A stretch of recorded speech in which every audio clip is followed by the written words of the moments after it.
échangeur de l'ordre et la paix à la fin.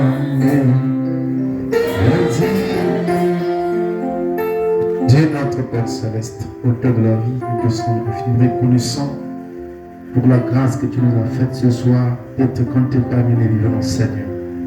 Merci entre tes mains, je consacre ce moment-ci parce qu'à ta volonté, puisses-tu prendre la prégnance pour ce peu de temps de l'écoute de ta parole, Seigneur. Manifeste ta grâce parmi nous, au nom de Jésus-Christ. Amen. Je vous sais plus le Seigneur une fois de plus. On va se mettre debout pour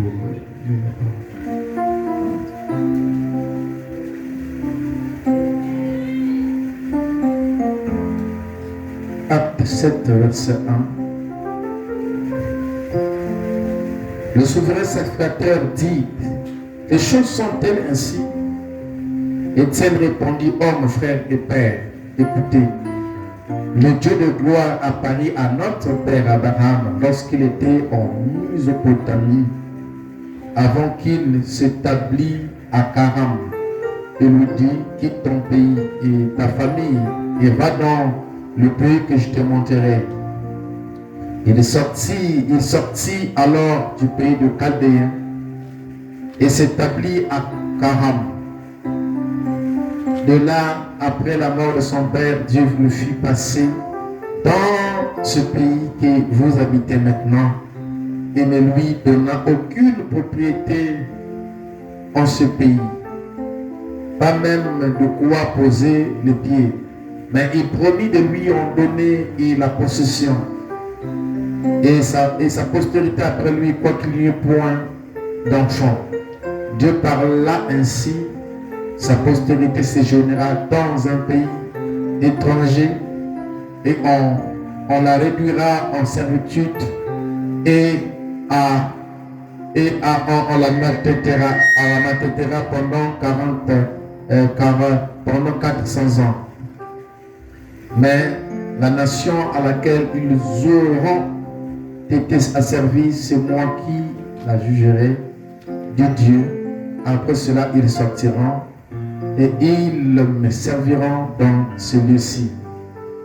Puis Dieu donna à Abraham l'alliance de la circoncision. Ainsi Abraham, ayant engendré Isaac, le circoncis le 8e jour. Isaac engendra et circoncis Jacob, et Jacob les 12 tribus d'Israël. Vous asseoir, que Dieu bénisse. Alors, je vais tâcher un peu très vite. Que le Seigneur bénisse richement ce soir une fois de plus. Je vais prêcher comme ça, amen. Alors, nous sommes en train de parler sur le Saint-Esprit. Et nous avons pris l'écriture que Frère Branham a utilisée pour ce sujet. Qu'est-ce que le Saint-Esprit? Amen. Parce qu'après, nous allons voir, peut-être dans les jours à venir, pourquoi le Saint-Esprit a été donné. Donc, nous allons d'abord, qu'est-ce que le Saint-Esprit? Nous avons vu que le Saint-Esprit est une alliance. Et voilà pourquoi Frère Branham a pris dans Actes chapitre 7, où Étienne est en train de parler de l'alliance de la circoncision. Nous avons vu que cette alliance se faisait dans le 8e jour. Et nous sommes allés un peu plus haut, mais on va essayer un peu descendre pour faire comprendre cela, n'est-ce pas? Donc, Dieu donna ça à Abraham comme étant une alliance de la circoncision, pour marquer, n'est-ce pas, une différence entre le peuple de Dieu et les Philistins. Et nous avons dit que et ça pouvait se faire, n'est-ce pas, n'importe comment, mais Dieu a choisi un jour, une précision. Il a dit que ça se fera le 8e jour. Et nous sommes allés avec les apôtres pour prendre le 7 sabbat. Amen. Après le 7 sabbat, on devait rentrer, n'est-ce pas, dans les 50e année, qui était le jubilé. Amen. Et nous avons un peu de fait l'alliance, parce qu'il faut dire que après la Pentecôte, les apôtres devaient aller dans le 8e jour, n'est-ce pas, pour recevoir, n'est-ce pas, le Saint-Esprit. Parce que le Saint-Esprit, C'est l'alliance éternelle de Dieu. C'est l'éternité. Amen. Parce que c'est Dieu. Et donc, Dieu donne cela comme étant une alliance à Abraham, comme étant un signe, appelé le signe de la circoncision. Amen. Nous avons vu, peut-être dans la rapidité de l'aigle, beaucoup de détails à l'intérieur. Nous avons vu par exemple que cette circoncision se faisait 7 jours après, mais tous les jours qui étaient là, l'enfant ressemblait aux Philistins parce qu'il était un incirconcis comme les Philistins. Amen. J'ai fait la rétrospection et puis on va avancer. Amen. Mais quand, parce que la marque de l'identification devait être la circoncision. L'enfant qui n'était pas circoncis était comparable à tous les autres, n'est-ce pas? Mais quand on arrivait, n'est-ce pas, le 8e jour et que l'enfant était circoncis, à ce moment-là, la circoncision était une marque de différence entre le peuple issu d'Abraham et le peuple qui n'était pas issu d'Abraham. Amen. Donc quand on voit les Philistins et autres, ils étaient des incirconcis. Même David a dit ça, quel est cet incirconcis qui veut défier l'armée de l'Éternel, qui veut défier le peuple d'Israël, qui veut défier les circoncis. Quel est cet circoncis qui va défier ceux qui ont l'alliance? Daniel et David l'a dit pour Goliath, parce que Goliath était un incirconcis. Or la circoncision était une alliance que Dieu avait fait avec Abraham et sa postérité. Amen. Et quand nous venons de la Bible, c'est Paul qui nous parle de la circoncision du cœur intérieur, du cœur, de l'intérieur. Voyez-vous? Et quand Dieu donne ça à Abraham, il dit, c'est pour toi et ta postérité. Donc tout mâle en Israël devait être circoncis. On devait les circoncire. Enlever la partie superflue que nous avons vue. Cette partie était venue avec l'enfant, mais dans le plan de Dieu, cette partie devait être ôtée. Et nous avons symbolisé ça comme la contraction du monde par rapport à notre naissance. Amen. Parce que l'homme est né dans le péché, venu au monde en professant des mensonges. On ne l'apprend pas, mais il devient ça depuis sa naissance. Mais cette partie charnie, cette partie mondaine doit être enlevée. Amen. Et ne peut enlever ça, ce n'est que le Saint-Esprit. Parce que là, vous n'avez pas la vraie conversion tant que vous n'avez pas le Saint-Esprit. C'est le Saint-Esprit qui marque la différence entre un païen et un croyant. Voilà pourquoi Paul parle de la circoncision du cœur. Parce que le signe aujourd'hui qui montre la différence entre nous et les pentecôtistes et toutes ces autres religions-là, c'est le Saint-Esprit. Donc quand vous avez le Saint-Esprit, c'est là que vous allez être différent de tous ces peuples-là. En ce moment-là, vous devez un circoncis de cœur. Mais ceux qui n'en ont pas sont des incirconcis. Amen. Alors, je voudrais un peu essayer de rentrer, encore ici, d'ajouter notre pierre sur l'édifice, ou sur ce qui avait été dit, rapidement. Dans la brochure ici, le Saint-Esprit, qu'est-ce que le Saint-Esprit? Paragraphe 26. Comme dit ceci. Combien ici n'ont pas reçu le Saint-Esprit? N'ont pas été baptisés du Saint-Esprit? Combien ici? Il pose la question. Levez les mains, la main. Bien qu'aujourd'hui, regarde, quand on dit lever la main, personne lève la main. Donc pour tout le monde ici, ils en ont.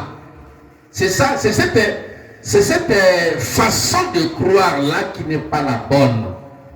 Parce que Frère Branham me dit que vous ne, on l'avait dit à l'école, me dit que vous ne pouvez pas la voir et que ça ne produit pas le résultat que ça devait produire. Voilà. Amen. Maintenant, regardez un peu l'attitude de l'assemblée de Frère Branham ici. Bien que ici, tout le monde en a par la foi. Mais là-bas, il y a des gens qui savaient qu'ils n'en avaient pas. Et quand on n'en a pas, eh bien, on doit le savoir. Amen. Afin d'en désirer, d'en trouver, d'en chercher, d'en demander au Seigneur. Levez la main. Vous savez que vous n'avez pas été. Regardez donc les mains. Il y a des gens qui ont levé les mains. Aujourd'hui, quand tu vas dans une grande assemblée, même là où il y a 1000 personnes, les quelques qui vont lever les mains, ils ne vont pas lever les mains. C'est ce qui se passe ici. Donc tout le monde ici, on s'entend, on a. Amen. Or là, ça devient dangereux. J'ai toujours dit que le Saint-Esprit, ce n'est pas une chose qu'on doit croire par la base. C'est une expérience. Donc, c'est que même les frères, à un moment donné, ils cherchaient ça. Il est venu jusqu'au Pentecôtiste là-bas. Il était en train de chercher ça. Frère Branham. Et pourquoi il cherchait ça? Dieu l'a rappelé, mais il savait qu'il n'en avait pas. Il était conscient qu'il n'en avait pas. Si quelqu'un n'en a pas, il ne peut pas être un ignorant. Il saura qu'il n'en a pas. Donc il y a des gens qui n'en ont pas, mais qui essaient de faire semblant. Or ces choses-là, on ne fait pas semblant parce que c'est la vie éternelle. C'est le salut. Le Saint-Esprit est notre salut. Le Saint-Esprit, c'est le signe que vous êtes sauvés. Même si tu crois qu'il y a un Jésus qui est mort à la croix pour toi, tant que tu n'as pas reçu le Saint-Esprit, tu ne vas pas être sauvé. Parce que la vie de la croix, quand Dieu a pressé le Christ, sa vie est sortie pour revenir sur nous. Donc les effets bénéfiques même de la croix, c'est le Saint-Esprit. Parce que quand le rocher était frappé dans le désert, il dit que l'eau a coulé partout sur les collines, sur les montagnes là-bas. Ça coulait. Et le rocher frappé, c'était Christ. Le peuple s'est mouré. Ils avaient soif de l'eau, l'eau de la vie. Et le rocher était frappé et l'eau s'est répandue partout. C'est ça aussi que Dieu a fait à la croix du Calvaire. Alléluia. Dieu a tant aimé le monde qu'il a donné son Fils unique afin que quiconque croit en lui ne périsse point, mais qu'il ait la vie éternelle. Donc Dieu a tué Jésus pour qu'il nous ait la vie éternelle, pour qu'il nous ait le Saint-Esprit. Donc quand on demande qui on a, on reste tranquille. Mais quand on rentre dans les faits, on va voir ça. Pourquoi ça avait été donné? Qu'est-ce que c'est? Nous avons vu que c'est le son de Dieu. Nous avons vu que c'est l'alliance de Dieu. C'est ce que nous sommes en train de voir, la circoncision. Et on va parler de la femme, comment c'est quand on met l'alliance sur elle, elle devient la propriété de son mari et elle est conduite par son mari, pas par elle-même, par son mari. Nous avons vu ça le mercredi. Donc prenons ça au sérieux, frère. C'est un sujet que Dieu m'a mis à cœur, avant que je ne puisse enseigner sur l'autre. Amen. Il dit levez la main. Vous savez que vous n'avez pas... Regardez notre main. Maintenant, j'aimerais en parler. Parler du Saint-Esprit en tant que signe. Car il est un signe. Nous savons que toutes les promesses nous sont données par, il finit par la pensée, il dit, Abraham était le père de la promesse. Parce que Dieu a donné la promesse à Abraham et à sa postérité après lui. Donc la promesse fut donnée à Abraham et sa postérité après lui. Cette partie-là, on va voir ça dans deux volets. Quand Dieu donne la promesse à Abraham et sa postérité, ça parlait à la fois de Christ, d'Israël et de Christ. Parce que les enfants d'Israël aussi étaient postérité d'Abraham. Mais quand on dit ta postérité, ça parlait de Christ. Donc maintenant, la promesse fut donnée à Abraham et sa postérité. Voilà pourquoi Jésus aussi, quand il est né, on devait aussi aller le circoncire. Parce qu'il était identifié comme étant le fils de David. Donc il devait avoir une position et il est né en Israël là-bas. Alléluia. Sa généalogie de la position de sa naissance venait de loin là-bas. on dit fils d'Abraham, fils de David et toutes choses. Donc, quand il est né, on devait aussi les circoncire pour accomplir la promesse que Dieu avait faite à Abraham. Et on a aussi circoncis Jésus le 8e jour. Amen. Maintenant, vous allez voir que quand Jésus arrive comme étant postérité d'Abraham, après qu'il fut, comment on appelle ça, après qu'il fut circoncis, il devait amener la deuxième forme de circoncision, Jésus. Amen. Amen. Abraham est venu apporter la première forme naturelle, ce qu'on appelle la circoncision de la chair. C'est comme ça que la Bible appelle ça. Amen. Et quand Christ vient, il s'identifie à cela. Et il était la postérité d'Abraham qui devait bénir le monde entier. Mais le monde entier ne devait pas être béni par la première forme de la circoncision, mais plutôt de la deuxième forme. C'est-à-dire que par le Saint-Esprit. Voilà pourquoi il dit, Dieu a tant aimé qu'il a donné son fils afin que quiconque croit en lui ne périsse pas, mais qu'il ait la vie éternelle. Quiconque. Donc, à ce moment-là, on spécifie ça, pas seulement le peuple d'Israël. On dit bien, quiconque croit ne périsse point, mais qu'il ait la vie éternelle. Donc, on montre déjà là que le salut, les alliances et tout ça devait aller par tout le monde, partout où quelqu'un pouvait recevoir Jésus. Et automatiquement, il recevait les promesses que Dieu a fait à Abraham. Amen. Amen. Maintenant écoutez, Abraham, parce que Dieu a donné à Abraham, a donné la promesse à Abraham et à sa postérité après lui. La promesse a été faite à Abraham et à sa postérité. Et ce signe est destiné à un peuple d'alliance. Amen. Maintenant, quand on arrive dans Matthieu chapitre 11, le chapitre 3, le verset 11, écoutez ceci. Moi, je vous baptise d'eau pour vous amener à la repentance. Mais celui qui vient après moi est plus puissant que moi. Je ne suis pas digne de délier ses souliers. Lui, il vous baptisera du Saint-Esprit et de feu. Donc ça, c'est la circoncision. Amen.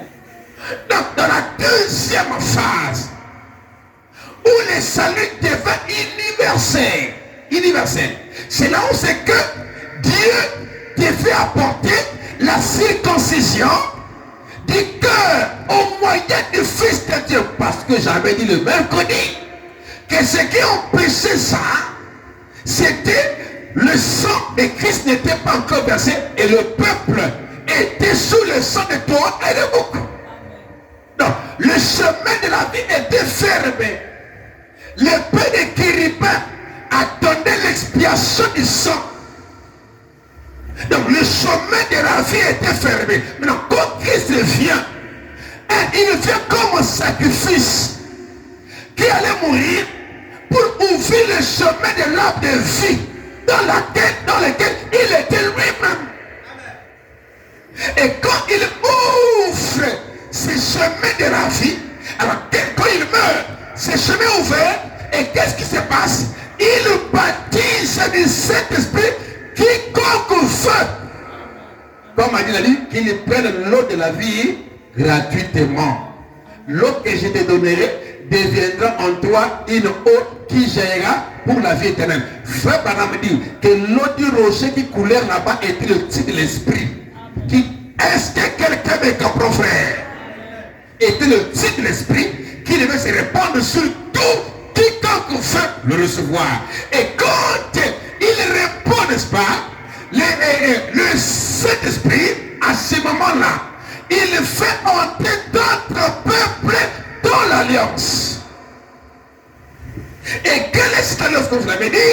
C'est que Dieu devient le dominateur dans la personne. C'est que Dieu ou la personne devient la propriété de Dieu. C'est et que la personne est conduite par Dieu lui-même. Amen.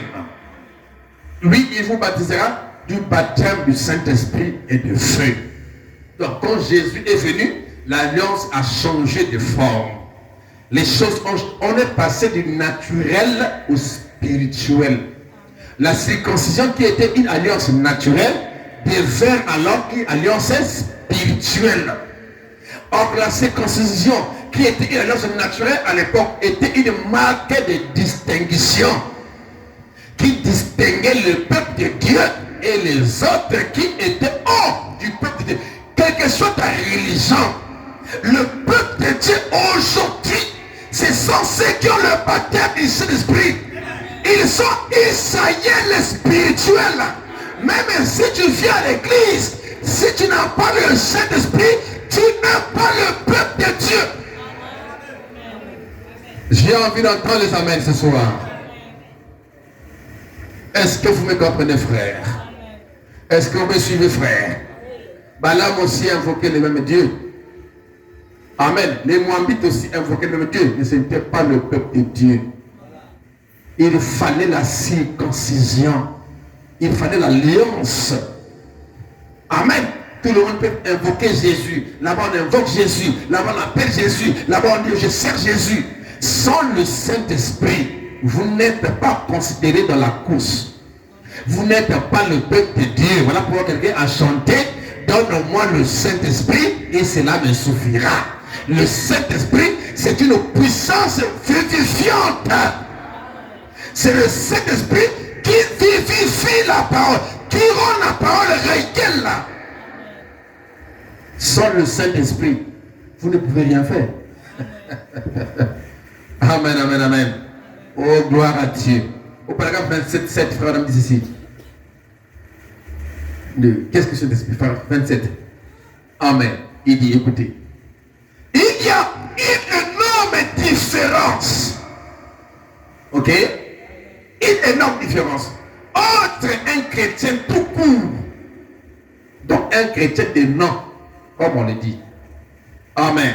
Un chrétien tout court et un chrétien rempli du Saint-Esprit. Il y a une différence, une énorme différence entre un chrétien tout court ou de nom avec un chrétien rempli du Saint-Esprit. Parce que ce qui s'appelle chrétien, par une confession religieuse. Mais il y a des gens qui sont chrétiens par expérience. Parce que Israël devint Israël par une expérience. Parce qu'il avait croisé Dieu, il avait fait une expérience. Alors Dieu a dit, on t'appellera plus Jacob, on t'appellera maintenant Israël. Il ne peut pas y avoir un changement sans une expérience. Amen. Et l'expérience qui amène le changement, c'est le Saint-Esprit. C'est très important, très capital. Et à ce moment-là, quand quelqu'un en a là, à ce moment-là, le Saint-Esprit devient son propre berger. Ce n'est pas le pasteur, le Saint-Esprit devient le berger de la personne, le conducteur de la personne. Alléluia. Parce que c'est un conducteur. Il devient conducteur de la personne. Il devient le consolateur de la personne. Même quand il est déçu, Dieu lui-même va les consoler. Même quand il entend la parole, Dieu lui-même l'enseigne encore de plus belle. Amen. C'est la chose. Ne faites pas la religion. Ne faites pas les formes. Cherchez le but, l'essentiel de la mort de Christ. L'essentiel qui fait qu'on peut se rassembler ici. Pourquoi on est ici? Qu'est-ce qu'on vient de trouver ici? Quel est le trophée qu'on va trouver ici? Quel est là, comment on appelle ça? Les bénéfices de notre christianisme. Mais c'est le Saint-Esprit. Parce que le Saint-Esprit, c'est la vie éternelle. Si je meurs avec ça, je vais directement au ciel. Mais quand on me dit que non, quand Jacob dit, quand je vais mourir, ne m'enterrez pas ici, enterrez-moi en Canaan. Et Joseph, on ne m'enterrez pas ici, enterrez-moi en Canaan. Tout le monde, enterrez-moi. Mais pourquoi il disait, enterrez-moi en Canaan? Il faut dire que Canaan était Christ, le Saint-Esprit. Amen.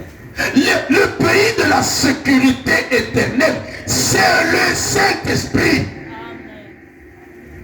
Donc, même si je meurs, que je ne meurs pas sans ça, Mais si quelqu'un meurt avec ça, il y a l'assurance bénie. Que nous allons le voir parce qu'il en a. Mais si tu meurs sans ça, non, ne dites pas que j'en ai, non. Rassurez-vous que vous l'avez. Soyez-en sûrs. Parce que c'est le but final de la mort de Jésus à la croix. Amen. Il dit tout chrétien croit là. Et là, on va voir ça dans l'écriture. Et est situé très précisément par rapport à l'écriture. Il dit, pour commencer, il y a le chrétien qui fait profession d'être chrétien. Il y en a plein qui fait profession d'être chrétien. On va dire chrétien comme non, il fait juste la profession. Oui, mais nous sommes des chrétiens, oui. Mais est-ce que tu es vraiment chrétien? Parce qu'un chrétien, c'est quelqu'un qui a reçu l'esprit de Christ. Et c'est quand tu dis que non, bête que ma chrétien, bête que nous, est-ce que tu parles d'après la religion ou d'après une expérience que tu as dans le cœur? Parce qu'on dit jamais, bête que ma chrétien, comme un groupe de gens qui ont dit que non, ça on peut pas faire, ça on peut faire ça. Non, c'est pas comme ça. Chacun vit la parole d'après l'expérience qu'il a de sa parole, de cette parole-là. Mais ce n'est pas comme une association où on dit ça on fait ça d'après les règles de notre association. Non! Ici, il est question d'une expérience, d'une chose que parce que le Saint-Esprit, ce n'est pas la loi, c'est la grâce. Donc il n'est pas question, oh ça peut faire, oh nous sommes, c'est sûr, c'est pas ça.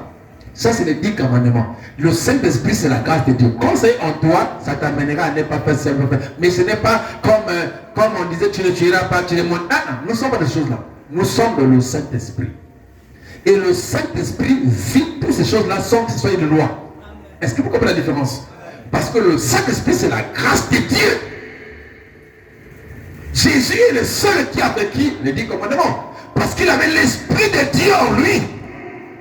Donc, vous pouvez pas dire, tu fais passer, machin. Il a dit ceci, qui me convainca du péché si je n'ai pas accompli tout ce que la loi dit. Il est le seul. Mais Moïse n'a pas vécu la loi. Personne n'a vécu la loi, même pas Moïse lui-même. Mais Christ est le seul qui a vécu la loi. Pourquoi? Parce qu'il avait la touche colombe dans son cœur. C'est le Saint-Esprit qui vit la parole. Que ça soit dit ici, dire là-bas, comme c'est la parole, le Saint-Esprit vit ça sans forcing. Parce que c'est la vie de Christ qui coule au travers de vous, il n'y a pas d'efforts à faire. Mais quand quelqu'un n'en a pas, il fera des efforts. Hein? Merci. Comme étant une loi. Parce que la loi, c'est charnel, ce sont les efforts. Alléluia.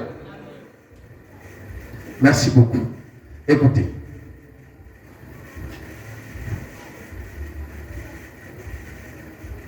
Il dit, il y a un chrétien qui fait profession d'être chrétien, mais si ces chrétiens n'ont pas encore été remplis du Saint-Esprit, il est seulement en foi de devenir un chrétien.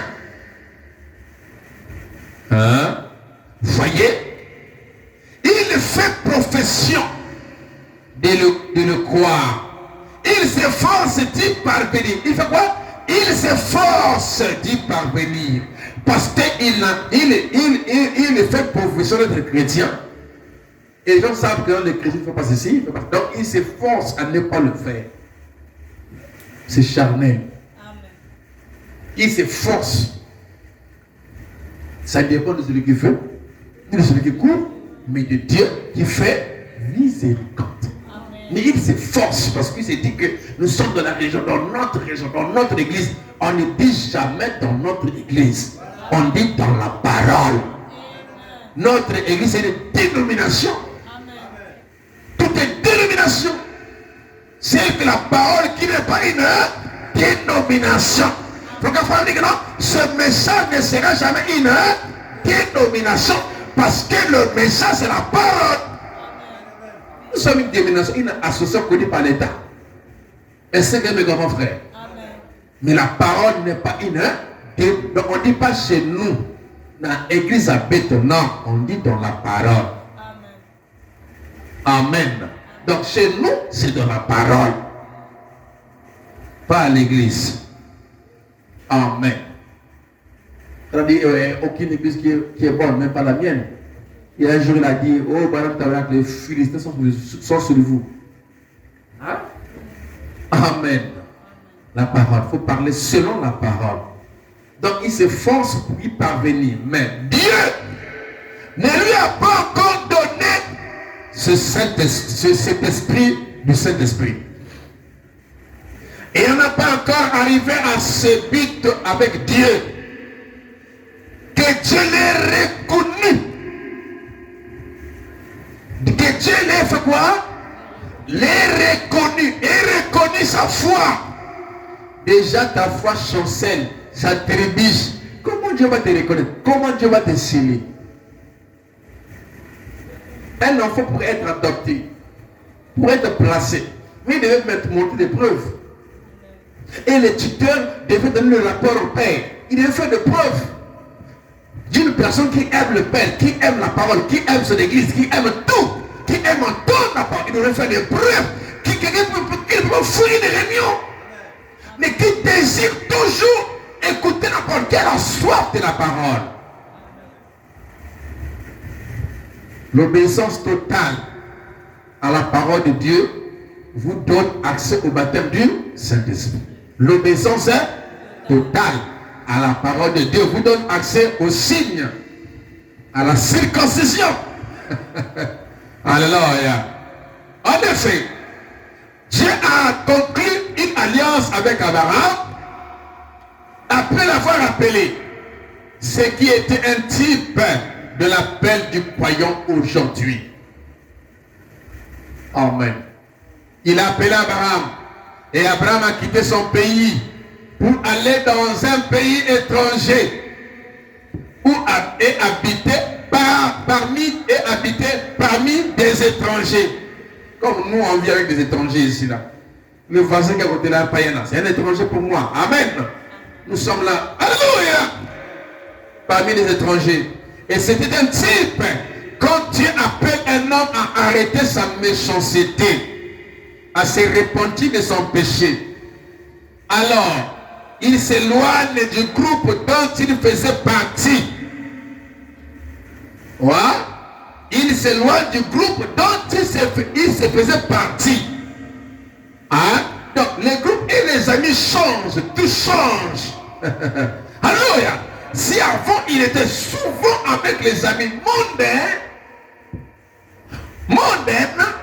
amen. Quand il croit, quand Dieu l'appelle, n'est-ce pas, il va quitter ces amis-là. Il va changer les groupes, les types d'amis, les groupes les gens avec lesquels il va commencer à fraterniser. Donc Dieu vous donnera des nouveaux amis, des nouveaux papas, je ne sais pas comment, il vous donnera tout ce que vous voulez par rapport à votre croyance à vous, frères. Parce que vous avez changé de groupe. Amen. Il vous donnera aussi un réel père qui est le pasteur. Est-ce que quelqu'un peut acclamer le Seigneur?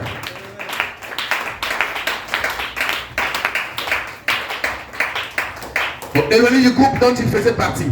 Pour vivre dans un nouveau groupe. Il y a des gens qui ne changent pas. Il y a des gens qui restent comme ils étaient là. Parce que c'est les fréquentations, les genres de personnes que l'on fréquente. Amen. Les genres d'amis que vous avez. Les genres de groupes que vous êtes affiliés dans le WhatsApp. Vous empêchera à avancer avec la parole. Est-ce que vous comprenez cela? Celui qui veut avancer comme Abraham tâchera de quitter son peuple, de quitter, n'est-ce pas, ses amis et toutes choses là. Amen. Il dit, parmi les nouveaux genres de personnes, voilà. Et puis, après que Dieu a trouvé Abraham fidèle à la promesse que Dieu lui avait donnée, selon laquelle il aura un enfant. Et à travers cet enfant, toute la terre serait bénie. Amen. Ça, c'est Christ, n'est-ce pas? Alors, Dieu a confirmé sa foi en lui donnant un signe. Qu'est-ce qu'il a fait? Il a confirmé sa foi. Le Saint-Esprit, c'est la confirmation de votre foi. Parce que si vous êtes venu écouter la parole, ou si vous venez, ça veut dire que vous avez quand même quelque part la foi. Amen. Vous croyez, non? Amen.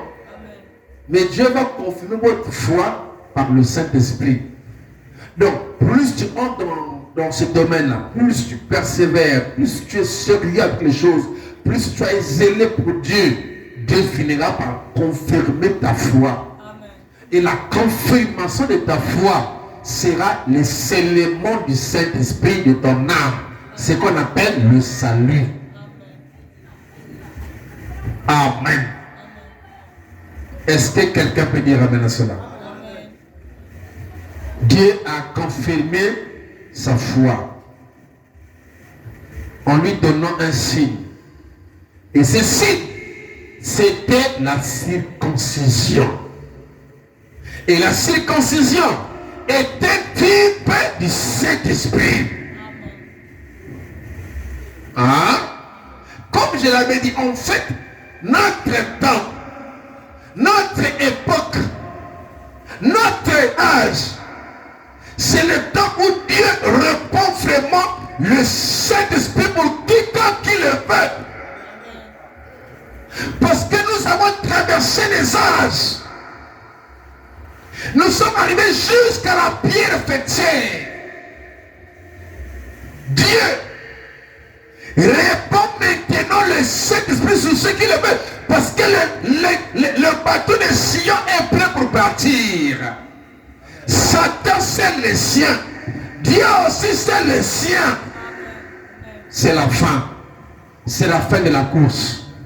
Que ceux qui se souillent encore.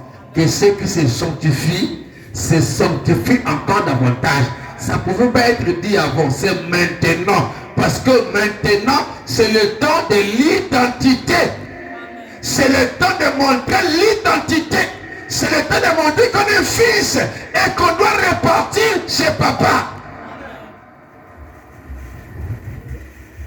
Quand les gens sortent la journée, quand ils arrivent le soir, chacun cherche à rentrer chez lui. Parfois vous arrivez en ville là-bas, vous travaillez ensemble, mais vous ne savez pas où est-ce qu'elle vient, dans quel quartier, dans cette quête. Mais quand vous arrivez à l'heure d'entrée, chacun va prendre sa direction. Amen. Il y a le Salah, l'autre là-bas il y a un Pékou, chacun prend parce que c'est le temps d'entrée. Et vous allez voir à ce moment-là, tout est pressé. Alors, frère dit que non, c'est le temps de réaction rapide. On n'attend pas. On ne remet pas à demain ce qu'on est capable de faire maintenant. Parce que le temps urge, le temps presse. Et chez nous, nous n'avons même pas de délai. Parce que chez eux, ils avaient déjà de l'église. Il y avait encore un temps, mais pour nous, le temps n'est plus. Amen. Il n'y a plus de temps. Donc, et puis je vous dis toujours que nous avons un ennemi commun à côté, c'est la mort. Même si je ne peux pas être pressé pour l'enlèvement en question, ça va venir une année, dans 2 ans, je ne sais pas quand là. Mais dans la mort, ça peut venir demain, même après, même quand tu sors là, ça peut venir. Il faut toujours être prêt. Il faut toujours chercher le signe. Il ne faut pas prendre cette chose en léger. Il faut se rendre compte que demain là, quelque chose peut arriver. Ce matin, j'ai appris, le garçon nous a fait monter le courant depuis là-bas, presque un ami qu'on a grandi ensemble. C'est le matin, les fois, je m'appelais qu'il est mort. Oui, il est mort, le garçon qui nous a fait rentrer. On a grandi ensemble dans le quartier. Un ami, mais il est sorti hier, il a eu la tension, en route, il est tombé, il est mort. J'étais surpris. Mais il est mort de quoi? Parce que pour moi, j'étais même l'autre. J'ai même un pourquoi la maison que je vais régler le contexte. C'est lui qui fait cette chose qui devait faire ça. Mais il est mort comment? Il a pris la tension en route. Il est sorti comme une personne sort comme ça, en bonne santé. Il arrive là, la tension pas, il est emporté, on l'amène à l'hôpital, il ne vit plus. Il est parti. Nous sommes dans un terrain terrible, frère. Quand quelqu'un meurt, c'est là que tu vas se rendre compte qu'il a servi. Si vraiment il a fait un bon choix. Mais si tu as trouvé Dieu sur la terre, quand tu meurs, tu es heureux. Mais si tu n'en as, ce n'est pas l'église qui va te sauver, qui va te couvrir. Non, c'est le Saint-Esprit, le signe. Amen. qui montre que tu appartiens à Dieu, c'est le Saint-Esprit. Il n'y a pas de berger qui devait avoir beaucoup de troupeaux là, je ne sais pas, aux États-Unis, les éleveurs, un truc comme ça. Et chacun reconnaissait son animal par rapport à, comment on appelle ça, au cachet qu'il avait placé sur l'animal. Le signe. Donc pour appartenir à Dieu, il faut avoir un signe. Voyez-vous que dans nos guerres que nous sommes là, nous les chrétiens, on attend l'enlèvement, oui, mais à côté nous avons une chose en commun avec tout le monde et les païens et les Philistins de la mort. David est mort, Goliath aussi est mort. Il a tué Goliath, n'a pas lui aussi il est mort. Donc la mort, c'est quelque chose en commun parce que Dieu a dit, le jour où tu mangeras, c'est le jour où tu mourras. Vous voyez? Mais le Saint-Esprit, c'est la résurrection. C'est la puissance vivifiante. Donc, il faut l'avoir pour que tu aies l'assurance bénie que quand Jésus viendra, il me fera sortir. Et d'ailleurs, on ne s'en demande pas de l'argent pour en avoir. C'est seulement la foi. Parce que c'est cette foi-là que Dieu va agréger. Amen. Alors, Dieu confirme sa foi en lui donnant un signe. Et ce signe, c'était la circoncision. La circoncision était un type du Saint-Esprit. Et le verset qui vient tout de suite après, dans ce chapitre que nous venons de lire, si vous le notez, il dit, Étienne a dit au verset 51, homme pour être incirconcis de cœur et d'oreille. Amen. Incirconcis de cœur et d'oreille. Vous vous opposez toujours au Saint-Esprit. Parce que quand le Saint-Esprit parle, on doit s'aligner, pas s'opposer. Si je t'oppose, ça veut dire que tu es un incirconcis d'oreille et du cœur. Mais quand tu t'alignes, parce que c'est en s'alignant que vous le recevez.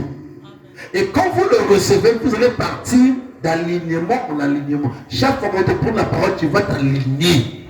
Parce que tu as le signe en toi. Mais il dit, vous vous opposez toujours au Saint-Esprit. Ce que vos pères étaient, c'est ce que vous êtes. C'est comme ça qu'Étienne a dit aux Juifs. Homme courette. Amen. Trop tendu, trop dur. Ne soyez pas dur à l'égard de la parole. Croyez la parole. Même Jean a dit, je me suis tourné pour voir la voix qui me parlait. Et après m'être tourné, j'ai vu un chant de l'or. Écoutez ma voix. Écoutez la voix de Dieu quand il vous parle. Soyez flexible. Soyez tendre. Prenez cela dans votre cœur. C'est très important. C'est très capital. C'est la voix du salut pour vous. Celui qui me rejette, je vais le rejeter. Celui qui vous reçoit, me reçoit. Celui qui vous reçoit, amen, va aussi recevoir celui qui a envoyé, n'est-ce pas? C'est que vos pères ont dit, vous l'êtes aussi. La circoncision, j'ai fini, est un type du Saint-Esprit. Amen. Et Dieu a donné à Abraham le signe de la circoncision. Après qu'il a accepté Dieu sur sa promesse et qu'il était parti dans un pays étranger. Voyez, c'était un signe.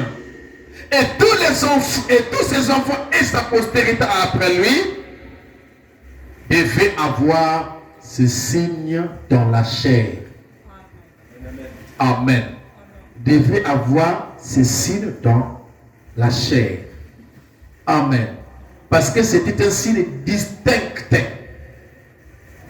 C'était un signe distinct. Un signe de différence. Comme Dieu dit, oh, je mettrai, dans quoi il dit, je mettrai une différence entre ceux qui me servent et ceux qui ne me servent pas. La différence qu'il va mettre là, la distinction là, c'est l'huile, le Saint-Esprit. Entre les 10 vierges, les 5 sages, 5 folles. C'est ça, non? Amen. La différence était au niveau de l'huile là. c'est l'huile, le Saint-Esprit, qui est la marque de distinction, qui marque la différence. Celui qui a le Saint-Esprit est un affranchi de Dieu, il est sauvé. L'autre est un animal. C'est l'huile. Amen. Et pendant que Christ était proche de venir, ils se sont rendus compte qu'ils n'avaient pas de l'huile. Ils sont allés chercher quoi? De l'huile. Parce qu'ils avaient des lampes, mais dans laquelle il n'y avait pas de l'huile à l'intérieur. À quoi servira une lampe s'il n'y a pas de l'huile? Parce que la lampe phrénatique était le type du corps. Vous voyez? À quoi servira votre chair, votre corps, votre beauté, si vous n'avez pas le Saint-Esprit? Le Saint-Esprit, c'est la chose la plus importante, capitale pour votre cœur, pour votre être. Donc on peut avoir, n'est-ce pas, la lampe, mais si on n'a pas l'huile à l'intérieur, il n'y aura pas la lumière.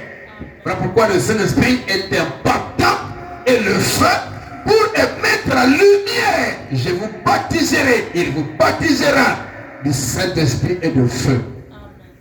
Il faut dire, le feu est la chose qui enlève le désir du péché, l'envie du péché. Il vous purifie. Est-ce que vous comprenez ça?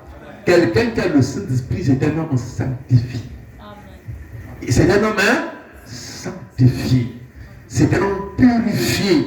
C'est un homme hors de la souillure. Parce que le baptême de feu vient vraiment, il est ôte le désir. Voici l'anneau de Dieu qui ôte le péché du monde. Vous comprenez ça? C'est le Saint-Esprit. Comme vous savez, une paire de coups, il brûle tout ce qui est désir du monde en vous. Amen. Et l'huile de Dieu vous apporte le désir d'aimer Dieu, de mettre les choses de Dieu en la première place, de s'aligner à la parole, de s'aligner aux Écritures. Il dit, voilà, les distinctions. Il servait à le distinguer de tous les autres peuples. C'est signe de la circoncision. Et c'est ce que Dieu utilise aujourd'hui. Voilà. C'est ce que Dieu utilise aujourd'hui. C'est le signe de la circoncision du cœur. Famille, le Saint-Esprit qui fait de l'église de Dieu une église séparée de tous les autres chrétiens, croyances et dénominations. Ils sont dans toutes sortes de dénominations, mais ils sont où? Dans toutes sortes de dénominations. Mais ils sont quand même un peuple à part. Que le Seigneur vous bénisse. Donne-moi le Saint-Esprit. En tout cas, si frère me demande lesquels qui n'en a pas, n'ayez pas honte. Celui qui aura honte de moi, moi aussi, j'aurai honte de lui en ce jour-là. Si je n'en ai pas, je ne peux pas faire semblant. Je ne suis pas un acteur. Il faut être sincère. L'humilité précède la gloire. L'orgueil, c'est la suite. Oh non, si je n'ai pas, ils vont savoir que je n'en ai pas. Oh, mais pourquoi? Ben, quand on payera pour ça, il ne faut pas venir. Puisque toi, tu crois que tu en as. Amen. Personne ne vient ici pour sauver les autres. Amen. Personne ne vient ici pour entendre la parole pour les autres. Chacun vient entendre la parole pour lui-même. Amen. Amen. Que Dieu bénisse. Conduis-nous, Seigneur, oh Jésus, conduis-nous, Seigneur.